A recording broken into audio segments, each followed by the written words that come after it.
Y hoy le damos la bienvenida a José Medina Mora. Él es presidente de la Confederación Patronal de la República Mexicana, el sindicato patronal que también estuvo de acuerdo en este aumento al salario mínimo. Le damos la bienvenida. ¿Cómo está? Muy buenas tardes. Bienvenido a Los Periodistas. Buenas tardes, Álvaro. Buenas tardes, Alejandro. Qué gusto saludarlos. Muchísimas gracias. Bueno, es un aumento que ya sumado son un poco más del 60% en 3 años. La posición de la Coparmex, hay que decirlo, en el pasado, desde Gustavo de Hoyos, ha pugnado por aumentar el salario de los trabajadores y empezar una recuperación de un salario que se ha desplomado, incluso comparado con países de toda la región. Ahora lleva un 60%. ¿Ustedes están satisfechos? Y lo dijeron públicamente. ¿Y cómo ven los planteamientos que se han hecho desde otros sectores de los patronales, que dicen que la inflación se puede provocar una burbuja inflacionaria? ¿Cómo lo plantean ustedes? Bueno, en primera instancia hay que recordar que en el 2016, cuando desde Coparmex lanzamos la nueva cultura empresarial, lo que existía era que el salario mínimo se utilizaba para pagos de servicios, de multas, de créditos hipotecarios, y por lo mismo, cuando se subía el salario mínimo, subían muchos de estos otros costos y esto generaba inflación. Entonces, el primer objetivo fue desindexar el salario mínimo. Una vez que esto se logró, el siguiente objetivo fue llegar a la línea del bienestar individual, es decir, que un salario mínimo le alcanzara a un trabajador para accesar la canasta alimentaria. Esto ya también se logró, y el siguiente objetivo es llegar a la línea del bienestar familiar, porque nos dice el INEGI que en una familia, en promedio, hay 4 personas, de las cuales 2 trabajan. Entonces tenemos que lograr que con 2 salarios mínimos puedan tener acceso a la canasta alimentaria las 4 personas de una familia. Este es un objetivo que nos hemos trazado para el 2024, por lo cual no es nada más este aumento en el 2022, sino también lo que viene para el 2023 y el 2024. Esto consideramos que es un gran logro haber llegado a esta decisión por consenso, el sector productivo, el sector obrero y el gobierno, en la necesidad de aplicarlo primero como un ajuste a la inflación. Sabemos que la inflación está arriba del 7% y por eso la decisión fue que fuera un ajuste del 9%, es decir, 2 puntos arriba de la inflación, de tal manera de que se pueda proteger el poder adquisitivo de los salarios de los trabajadores. Y un monto independiente de recuperación, esta MIR, que permite llegar a, en total, 30 pesos de aumento al salario mínimo. Repetimos, esto es algo intermedio, es algo que ayuda, desde luego, a subir el poder adquisitivo de los trabajadores en una situación en donde esta se aplica solo a los salarios mínimos, de tal manera que los demás salarios, el ajuste que se haga sea por ajuste de inflación, y así podamos ir subiendo el salario mínimo poco a poco hasta llegar a la línea del bienestar familiar. Ese es el objetivo que nos hemos trazado. Sí, es muy importante también precisarlo, y qué bueno que lo hace, porque en efecto, este aumento del 22% no significa que lo van a observar. Es otro tipo de pagos que se hacen a trabajadores que tienen un nivel mayor de este salario. Es exclusivamente para el salario mínimo. En el caso de otros salarios, ¿será solamente la inflación o un porcentaje mayor? ¿Qué es lo que recomienda la Coparmex? En ese sentido, lo que recomendamos es que se ajuste por inflación. Lo que tenemos que lograr es disminuir la desigualdad que existe en las empresas y en las organizaciones, y tenemos que voltear a ver a los que menos ganan.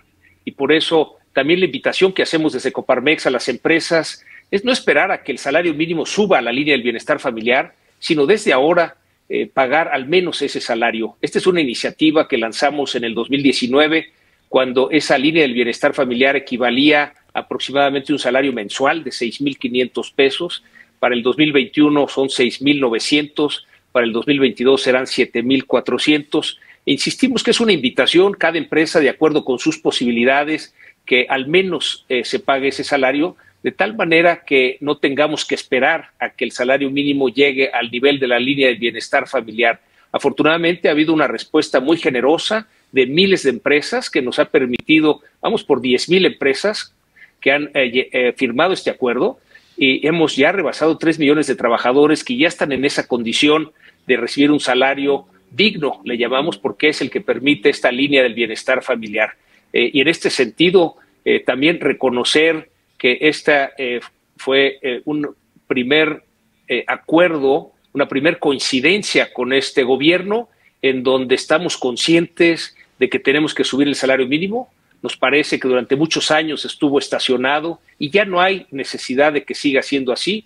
Si bien es cierto que reconocemos que en muchas regiones del país, en muchos sectores, para contratar personal se tiene que pagar más del salario mínimo, nos preocupa, Alejandro, Álvaro, que hay, según el INEGI, 13 millones de mexicanos que ganan el salario mínimo, de los cuales 11 millones están en la informalidad. Esto quiere decir que además de solo ganar un salario mínimo, no tienen acceso a la seguridad social. Por eso es importante en ese caso subir el salario mínimo. El caso de los 2,5 millones de trabajadores que están en el sector formal y que ganan salario mínimo son puestos como vendedores que además tienen comisiones, meseros que además tienen propinas, de tal manera que el ingreso real es superior a lo que marca este salario mínimo. Por eso hacemos esta invitación y les agradecemos el espacio para que esta invitación llegue a más empresas, que logremos comprometernos a pagar un salario digno.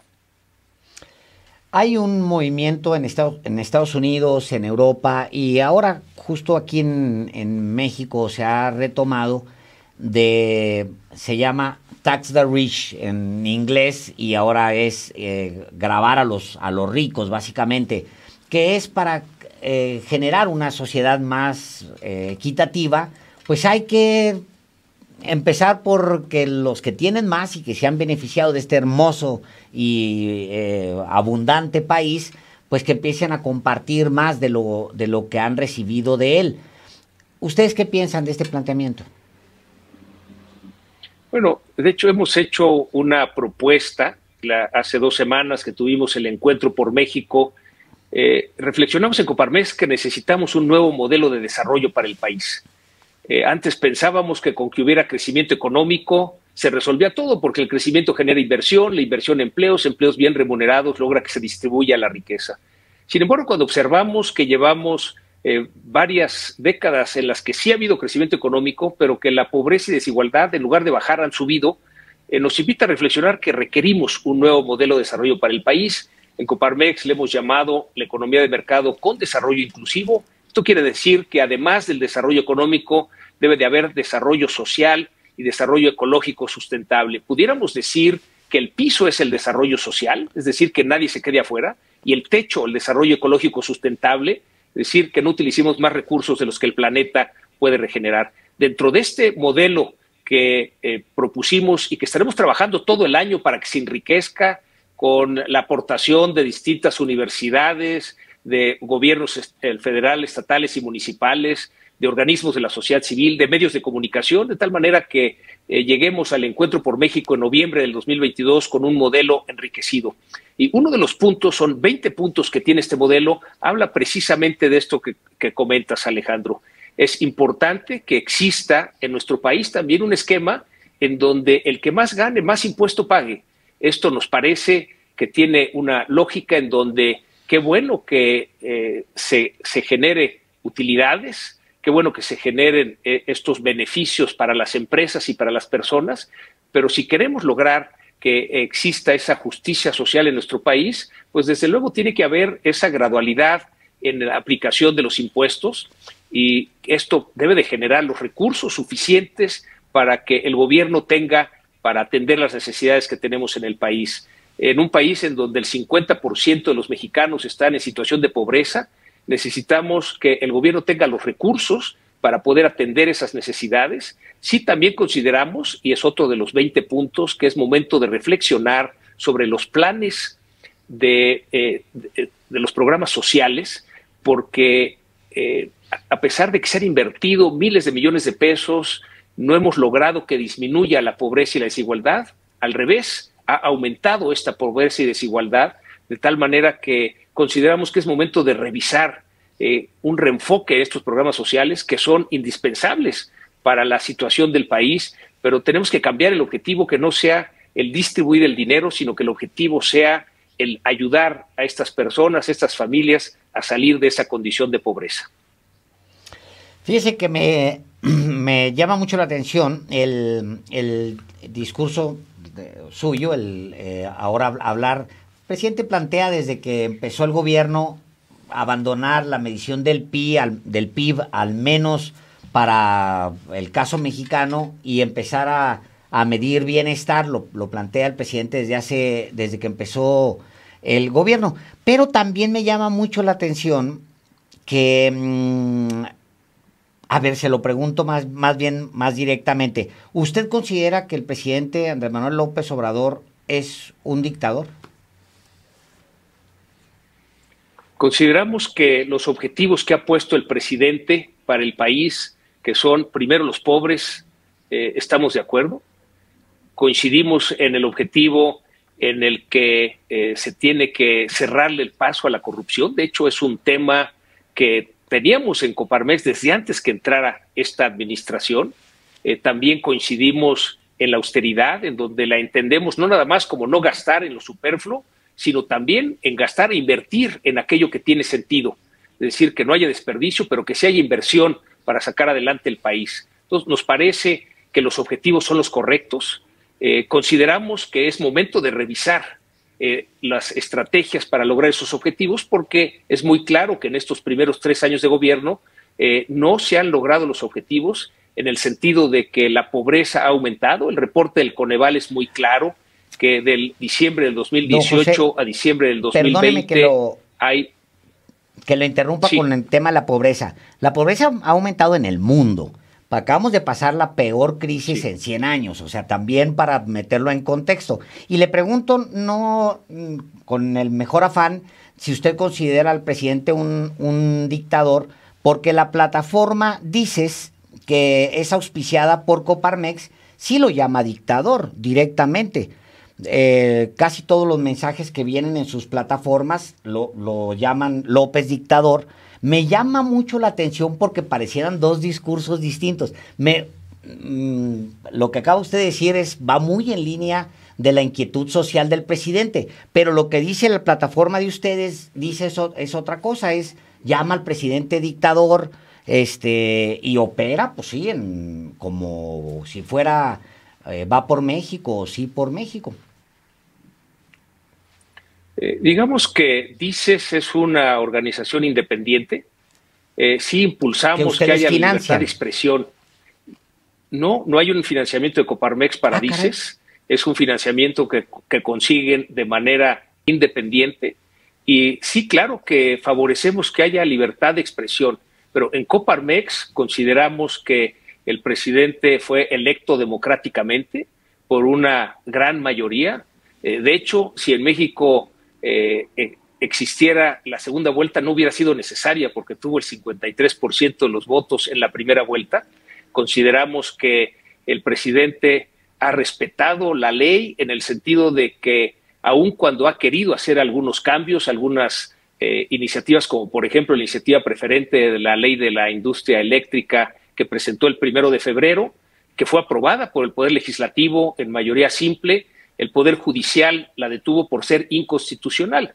Nos parece una buena señal que el presidente respete la Constitución, y por eso hemos señalado de esas 4 leyes que aprobó el Legislativo y que van en contra de la Constitución, desde el Observatorio Ciudadano, Guardianes de la Constitución, que pues nadie debe estar arriba de la ley y menos arriba de la Constitución. En ese sentido, consideramos que es bueno que se respete la ley. Es más, es lo que necesitamos cuando decimos en el país necesitamos Estado de Derecho. Hemos visto que las democracias avanzadas, el Estado de Derecho se respeta, es decir, la ley tiene que ser lo primero y tiene que ser respetada por todos, por el gobierno y por los ciudadanos. Entonces, en ese sentido, consideramos que el presidente, a pesar de algunos cambios que ha querido hacer, ha sabido respetar al Poder Judicial y ha sabido respetar al Poder Legislativo cuando su decisión es diferente a lo que quisiera el presidente. Es importante la precisión que hace ingeniero Medina Mora, es decir, Coparmex no tiene ningún vínculo orgánico, económico y hasta ideológico con la plataforma Dices.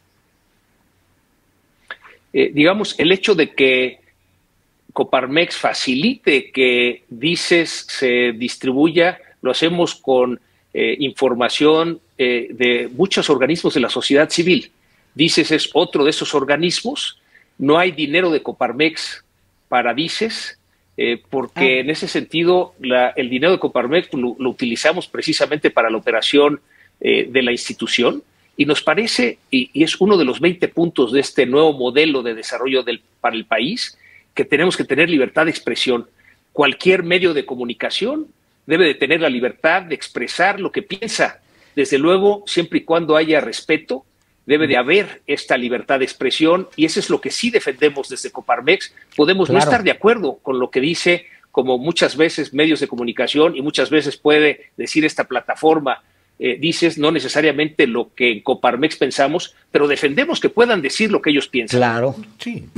Claro, fíjese que porque la plataforma dice auspiciado por Coparmex, nosotros pensamos siempre que era el órgano de difusión de Coparmex, porque dice, lo dice en su plataforma, dice auspiciado por Coparmex, por eso es la pregunta en realidad. Y sí, coincidimos, al menos yo plenamente, con que en la manera en que haya más libertad, pues muchísimo mejor para todos.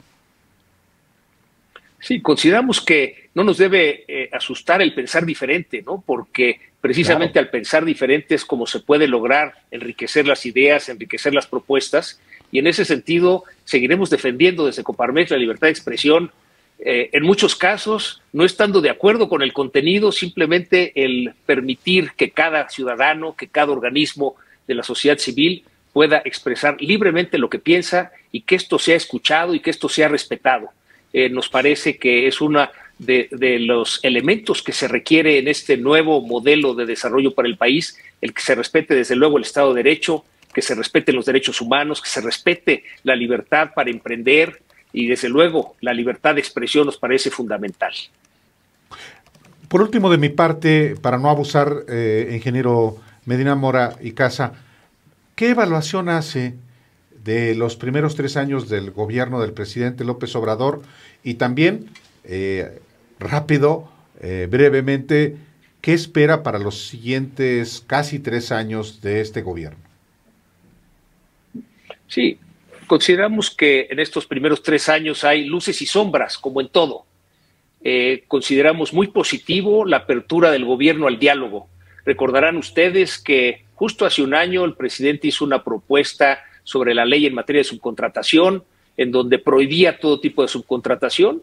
Le solicitamos que hubiera diálogo, y durante 3 meses dialogamos y llegamos a un buen acuerdo, un acuerdo en que las 3 partes ganamos, y para que esto sucediera, las 3 partes tuvimos que conceder algo. Nos parece que el camino es el diálogo, y desde luego es un gran resultado el que se haya abierto este diálogo y hayamos logrado ese gran acuerdo. Nos parece también que el hecho de que se haya atendido con los programas sociales a los más necesitados es un acierto. Sin embargo, sí se requiere revisar para lograr más que el objetivo sea repartir el dinero, que el objetivo sea que las personas y las familias salgan de la condición de pobreza. Nos parece también que es bueno que se quiera combatir la corrupción, pero esto lo tenemos que llevar mucho más allá. Sabemos que es una lucha de largo plazo, y consideramos que si queremos pasar de un país en donde hay mucha corrupción, eso es lo que nos dicen los índices internacionales, de hecho hemos perdido algunos lugares, esto nos va a llevar décadas. Por lo mismo es un tema que no podemos soltar. Qué bueno que se ponga sobre la mesa, pero nos parece que tiene que haber un avance mucho mayor y un compromiso de todos. No es una cuestión que nada más haga el gobierno, tenemos que participar también los ciudadanos. Desde Coparmex lo que proponemos es que cada persona, cada ciudadano, cada empresa, cada institución del gobierno, cada universidad, cada institución educativa hagamos 3 compromisos. Primero, el no participar en actos de corrupción. Segundo, en no permitir que haya corrupción. Y tercero, en denunciarla cuando la vemos. Con eso consideramos que iremos avanzando. Es un tema que no se resuelve en un año, no se resuelve en un sexenio, pero que no podemos dejar a un lado.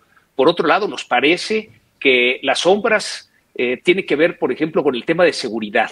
Es una realidad que en todo el país se ha deteriorado la seguridad, y ahí lo que le pedimos al gobierno es que se coordine gobierno federal con los gobiernos estatales y municipales. Hemos visto buenas prácticas donde hay esta coordinación en algunas regiones del país y mejora sustancialmente la seguridad. Esto sabemos que por mandato constitucional le corresponde al Estado y es lo que le pedimos desde la ciudadanía. Entonces, como vemos, hay luces y sombras. La expectativa que tenemos para los siguientes 3 años es que haya diálogo. Necesitamos el diálogo porque ante los desafíos, ya mencionabas, Álvaro, pues la situación de la pandemia que afectó a todo el mundo. Ante esta realidad y la aparición de esta nueva ola, tenemos que cuidar la salud de pues todos los colaboradores, el mensaje que les damos a las empresas, pero al mismo tiempo cuidar la salud de las empresas, porque no podemos darnos lujo que se pierdan más empleos. Y en ese sentido le apostamos al diálogo. Tenemos un diálogo muy intenso para la reactivación económica con la Secretaría de Economía, que estaremos viendo los frutos de ese diálogo. También esperemos que siga la situación de cuidar la macroeconomía, y en este sentido es fundamental la autonomía del Banco de México. Ahí esperamos que este gobierno del Banco de México, la Junta de Gobierno, mantenga esa independencia, esa autonomía del Banco de México, porque sí necesitamos para la estabilidad macroeconómica que hemos tenido. Ha habido un uso responsable de las finanzas públicas, esperamos que así siga siendo. Se prometió que no había nuevos impuestos, esto se ha cumplido.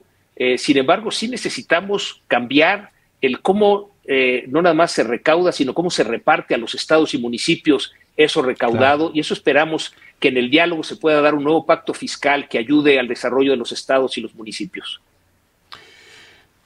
Ingeniero José Medina Mora, presidente de la Coparmex, muchas gracias por la información para el auditorio. Esta es su casa. Muchas gracias. Muchas gracias. Muy buenas noches, Álvaro, Alejandro. Un saludo para ustedes y para toda su audiencia. Muchísimas gracias. Buenas noches. Buenas noches.